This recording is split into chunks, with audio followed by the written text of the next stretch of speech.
E vem cá, Ângela, como é que foi essa sua transição? Eu queria que você explicasse um pouco melhor o que são esses raios cósmicos, que as pessoas, né? Então, eu não vou explicar, vou deixar você falar mais e Tá tal, bom. né? E porque o que é raio cósmico? O que quer dizer isso, né? E como que você realmente entrou e agora você tem uma posição de liderança na NASA nesse projeto? Fala um pouco dessa história para a gente terminar, que daqui a pouco a gente tem que entrar para perguntas. Tá ótimo. Então, eu gosto de colocar assim, a gente observa o universo com a partícula mais fácil de observar o universo, que quem começou essa moda foi o Galileu. Ou seja, observa fótons, né? Partículas de luz de radiação eletromagnética. Mas o universo está nos enviando, primeiro, partículas de luz de várias frequências diferentes, né? Desde ondas de rádio até ondas de raios gama. E nessa variação, a gente, toda vez que usa uns olhos novos, a gente vê um universo diferente. A quantidade de informação que a gente observa com esses telescópios todos faz com que a gente tenha uma noção muito melhor do que está acontecendo lá fora. Fora essas partículas, que são radiação eletromagnética, né, ou luz, de várias frequências diferentes, de vários tons, a gente tem também as partículas, que são feitas pelos quarks up and down, ou seja, prótons, a tabela periódica inteira, existe emissão desses núcleos que chegam na Terra, e tem os neutrinos e as ondas gravitacionais. Então, são pelo menos 4 tipos de emissões, aí a gente brinca às vezes, uma a gente está vendo, as ondas gravitacionais a gente está ouvindo, e as minhas, ou vocês estão cheirando ou comendo, não sei.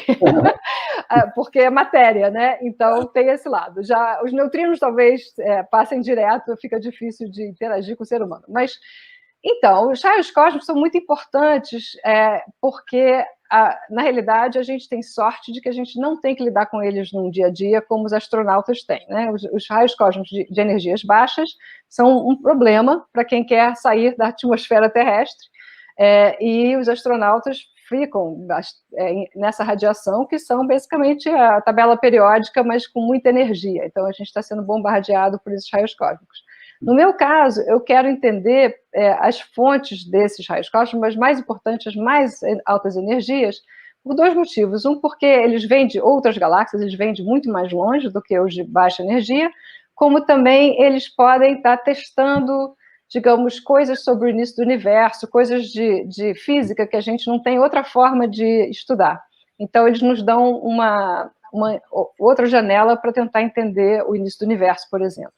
E, junto com esses raios cósmicos, vem a produção dos neutrinos, que são feitos nos mesmos lugares que os raios cósmicos, e eles são meio que parceiros. E os neutrinos têm o lado positivo de serem igual à luz, que vem de reto, não tem que lidar com o campo magnético.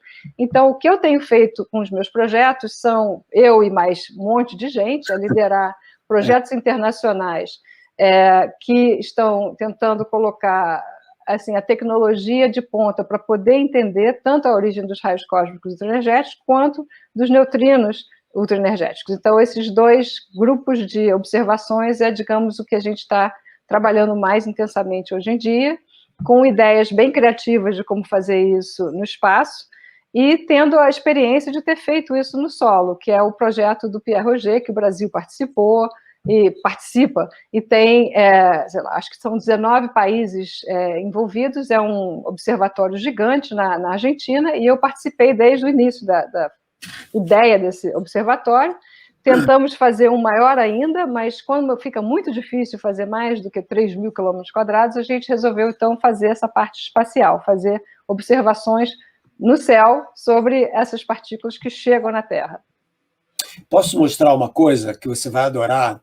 Gente, eu vou dividir minha tela aqui um segundo, porque eu quero mostrar uma coisa que, no meu curso que eu dou de introdução lá para física e tal, eu falo dos raios cósmicos de uma forma que eu acho que a Ângela vai gostar. Deixa eu mostrar, porque você vai ver a foto que eu tenho aqui, vocês estão vendo? Olha lá. O Victor Hess, em 1912, no balão dele. Então, o Victor Hess foi o primeiro cara, né, o austríaco, que subiu nesse balão e foi subindo em altitude. Esse gráfico aqui mostra, deixa eu ver aqui, mostra a contagem de quantos íons, quantas partículas ele estava detectando com o contador Geiger com relação à altitude. né? Então ele mostra que no iniciozinho não faz muita diferença, mas eventualmente quando você chega lá a quase 5.000 metros, ele quase morreu, porque ele não está preparado para isso, ele tinha uma quantidade muito maior de íons, ou seja, tem uma espécie de chuva daí, caindo, né? Quando essa partícula, então tem essa outra imagem aqui para vocês verem, vem lá um próton, em geral mais do Sol. Eu queria que você falasse um pouco nessa, vamos dizer assim, nessas árvores, e aí bate lá nas moléculas de nitrogênio, e aí você tem essa chuva de partículas, entendeu? Que vai chegar até aqui embaixo. Então, o que a Ângela está falando desses detectores são essas máquinas que estão aqui embaixo, que a gente tenta medir o que resta dessa chuva complexa de partículas. Só para dar uma imagem na cabeça das pessoas, assim, um pouquinho. É, isso mesmo. Então, o Sol tem os de energia mais baixa, que a gente chama de raios cósmicos até anômalos, porque ele depende muito da atividade do Sol. Uhum. E, ao mesmo tempo, o Sol nos protege dos da galáxia, que são os mais abundantes e mais energizados, né? Assim, em termos de fluxo. A energia, os meus são os mais altos de todos e são de fora da galáxia, mas eles são com fluxo muito baixo. Já em termos de fluxo, se você sair por aí e quiser ir para Marte, você vai ser cozido pelos raios cósmicos da galáxia. E esses da galáxia, o campo magnético do Sol faz com que os de mais baixa energia, que seriam os mais numerosos, ele protege um pouco o sistema solar também. Então, temos a atmosfera e o campo magnético do Sol protegendo de mais baixa energia, que seriam mais abundantes, porque o processo pega basicamente o material que as estrelas explodiram, lançaram por aí esse material, dão uma energizada, aceleram e mandam pelo espaço afora, acaba chegando na Terra. Os que a gente estuda são os que têm energias tão altas que uma dessas partículas conseguem fazer bilhões de partículas na descida, essa cachoeira toda, e quando eles chegam embaixo, eles basicamente tem uma chuva de partículas do tamanho do centro, digamos, de Chicago, né? Quilômetros e quilômetros são afetados ao mesmo tempo por uma partícula só. Né? Então, você tem assim, uma panqueca de partículas que chega, enorme, e essas que a gente consegue medir com esses observatórios grandes, e elas são muito raras, por isso que a gente precisa de um observatório grande. Elas aparecem uma por quilômetro quadrado por século. Então, a gente tem que ter muitos quilômetros quadrados de detetores, ou a gente pode observar do espaço, e a forma como a gente observa é que esse chuveiro, ele interage com a atmosfera e ele ilumina o caminho dele. Então, o chuveiro fica em ultravioletas, emitindo uma luz ultravioleta, e a gente observa na descida como se fosse uma estrela cadente, só que se movendo na velocidade da luz, ou próximo da velocidade da luz. Então, essa é uma forma de observar, e para a gente, os neutrinos, a gente observa eles subindo em vez de descendo. Então, a gente sabe que é neutrino porque ele cruzou a Terra e saiu do outro lado e está fazendo o chuveiro na subida em vez de na descida. Então, a gente usa técnicas parecidas para estudar os dois. E vocês têm alguma, assim, descoberta interessante que você queira contar para as pessoas e tal? Pois é, uma das coisas que podem sair desse tipo de esforço, né, de trabalho, que leva tempo, né? A gente fez um planejamento com a NASA de uma missão espacial para o final da década de 20, ou seja, no início das de 30. E agora, nesse verão, a gente vai ter a priorização da NASA, e quem sabe nós estamos nessa priorização, então a gente vai começar a construir. Enquanto isso, a gente está fazendo os balões, e com os balões a gente consegue já medir coisas, assim, não a quantidade que a gente gostaria, que precisa da missão espacial, mas mostra que a técnica funciona, que a gente consegue ver já os efeitos dessas partículas. E tem outro balão, que é de uma colega minha, que é a parte de rádio, que já viu esses neutrinos supostamente que estão subindo, mas que eles estão subindo quando eles não deveriam, porque dependendo da energia, eles não cruzam a Terra inteira. Então, tem alguns que tem algum efeito que está aparecendo neutrinos, e aí todo mundo se diverte, né? Porque pode ser matéria escura, pode ser alguma forma nova de interagir.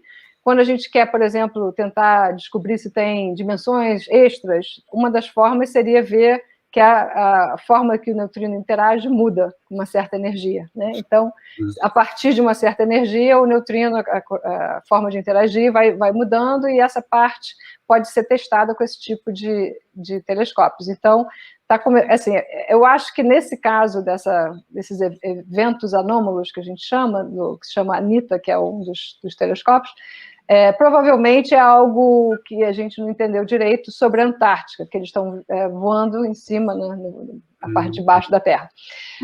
Mas se não for algo de, digamos, produção local, exatamente, pode ser algo bem interessante sobre a matéria escura ou sobre outras interações dos neutrinos. Então, isso que seria uma coisa bacana de se descobrir também. Tá vendo, gente? Por isso que a gente sempre fala que os instrumentos é que são a amplificação dos nossos sentidos, entendeu? Que a gente não pode ver com os olhos, e instrumentos mostram para a gente de um outro jeito, daí a ciência vai abrindo janelas para realidades que a gente nem sabe o que estão acontecendo. Por exemplo, agora tem 1 trilhão de neutrinos por segundo passando pelo seu corpo, e ninguém sabe disso, né? Porque os neutrinos são as partículas fantasmas e tal. Alô, pessoal, muito obrigado por assistir a esse corte. E como esse, vão ter muitos outros. Tudo depende de vocês. Inscrevam-se no canal, deem os seus likes, porque quanto mais o canal crescer, mais tempo eu vou ter para fazer essas coisas e todo mundo ganha com isso.